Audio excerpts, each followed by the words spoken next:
2020 chief coordinator Sabu M ജേക്കബിന്റെ NDA മുന്നണി പ്രവേശനം ഇഡി അന്വേഷണത്തിനിടെ കോടികളുടെ വിദേശ നിക്ഷേപത്തിൽ സാബുവിനെതിരെ ഫെമ ചട്ടലംഘനത്തിന് ഇഡി കേസെടുത്തിരുന്നു.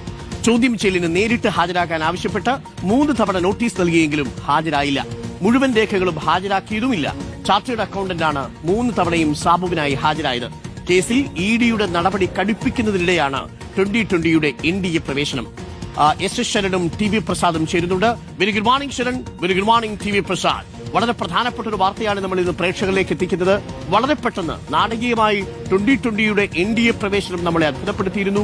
അത് രാഷ്ട്രീയ കേരളത്തെ അത്ഭുതപ്പെടുത്തിയിരുന്നു. എന്തുകൊണ്ട് ഇങ്ങനെ സാബു ജേക്കബ് ഒരു തീരുമാനമെടുത്തു എന്നതിലായിരുന്നു. ഇപ്പോൾ നമുക്ക് കിട്ടുന്ന വിവരം ഇഡിയുടെ 3 നോട്ടീസുകൾ സാബു ജേക്കബിന് കിട്ടി. ആ 3 തവണയും സാബു ജേക്കബ് പോയിട്ടില്ല. പകരം ചാർട്ടേഡ് അക്കൌണ്ടന്റിനെയാണ് അയച്ചിരുന്നത്. ഇഡി നടപടി കടുപ്പിക്കുന്നതിനിടയിലാണ് എൻഡിഎയിലേക്ക് ഇപ്പോൾ പ്രവേശിച്ചിരിക്കുന്നത്. ഇഡി നടപടി ഒഴിവാക്കാൻ വേണ്ടി എൻഡിഎയിലെ രാഷ്ട്രീയ അഭയം തേടി എന്ന മട്ടിൽ ചില കാര്യങ്ങളൊക്കെ പ്രചരിക്കുന്നുണ്ട്. ഏതായാലും ശരൺ, ഇപ്പോൾ നമുക്ക് ലഭിക്കുന്ന വിവരങ്ങൾ അനുസരിച്ച് 3 നോട്ടീസുകൾ ഇഡി സാബു ജേക്കബിന് കൊടുത്തിട്ടുണ്ട് എന്നാണ് മനസ്സിലാക്കുന്നത്. 3 തവണയും സാബു ജേക്കബ് ഇഡിക്ക് മുന്നിൽ ഹാജരായിട്ടില്ല. ഫെമ ചട്ടലംഘനം സാബു ജേക്കബിന് മുന്നിൽ ഒരു വലിയ ഭീഷണിയായി നിൽക്കുന്ന പശ്ചാത്തലത്തിലാണോ ഈ 2020യുടെ എൻഡിഎ പ്രവേശം? Good morning Sharan. Good morning T V Prasad.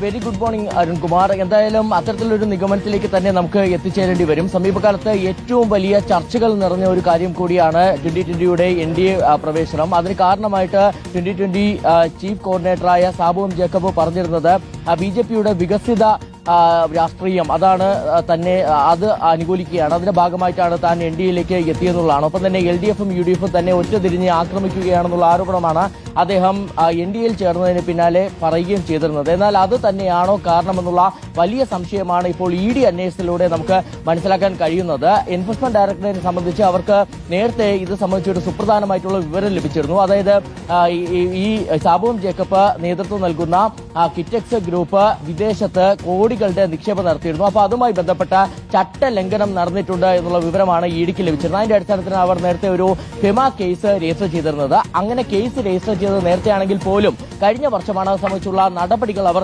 ഊർജിതമാക്കിയിരുന്നത്. അതിന്റെ ഭാഗമായിട്ടാണ് 3 തവണ സാബു എം ജേക്കബിനെ നോട്ടീസ് അയക്കുകയും ചെയ്തിരുന്നത്. ആദ്യ തവണ നോട്ടീസ് അയച്ചപ്പോൾ അദ്ദേഹം തന്റെ പ്രതിനിധിയായിട്ട് ചുമതലപ്പെടുത്തിയിരുന്നത് ചാർട്ടേഡ് അക്കൌണ്ടന്റിനെയാണ്. അദ്ദേഹത്തോട് ഇഡി ഓഫീസിൽ പോയി കാര്യങ്ങൾ വിശദീകരിക്കാൻ പറയുന്നു. അങ്ങനെ ചാർട്ടേഡ് അക്കൌണ്ടന്റ് കൊച്ചി ഓഫീസ് ഇഡിയുടെ കൊച്ചി ഓഫീസിൽ ഉദ്യോഗസ്ഥർക്ക് മുന്നിൽ ഹാജരാവുകയും ചെയ്തിരുന്നു. അതിന് പിന്നാലെ സാബു എം ജേക്കബ് തന്നെ നേരിട്ട് ഹാജരാകണമെന്ന നിലപാടാണ് ഇഡി സ്വീകരിച്ചത്. പക്ഷേ 2 തവണ കൂടി നോട്ടീസ് നൽകിയിട്ടും സാബു എം ജേക്കബ് നേരിട്ട് ഹാജരാകാൻ തയ്യാറായിരുന്നില്ല. ഇതോടുകൂടി നിലപാട് കടുപ്പിക്കുകയാണ് ഇഡി ചെയ്തിരുന്നത്. സാബു എം ജേക്കബ് നേരിട്ട് ഹാജരായി മുഴുവൻ രേഖകളും സമർപ്പിക്കണം അല്ലെങ്കിൽ നൽകണമെന്നൊരു ആവശ്യം കൂടിയാണ് ഇഡി മുന്നോട്ട് വയ്ക്കുകയും ചെയ്തിരുന്നത്. പക്ഷേ സാബു എം ജേക്കബ് നേരിട്ട് ഹാജരാവുകയോ ആവശ്യപ്പെട്ട മുഴുവൻ രേഖകൾ ഹാജരാക്കുകയോ ചെയ്തിരുന്നില്ല. അതോടുകൂടി എൻഫോഴ്സ്മെന്റ് ഡയറക്ടറേറ്റ് അടുത്ത നടപടി എന്താണ്, കടുത്ത നടപടിയിലേക്ക് തന്നെ പോകുന്നതിനെ കുറിച്ച് ആലോചിക്കുന്നതിനിടയിലാണ് ഈ 2020 ചീഫ് കോർഡിനേറ്ററായ സാബു എം ജേക്കബ് എൻഡിഎയിലേക്ക് എത്തിയെന്നുള്ളതാണ് ഏറ്റവും പ്രധാനപ്പെട്ടതായി മാറുന്നത്. ഏതായാലും ഇപ്പോൾ എൻഡിഎയിലേക്ക് എത്തിയ സാഹചര്യത്തിൽ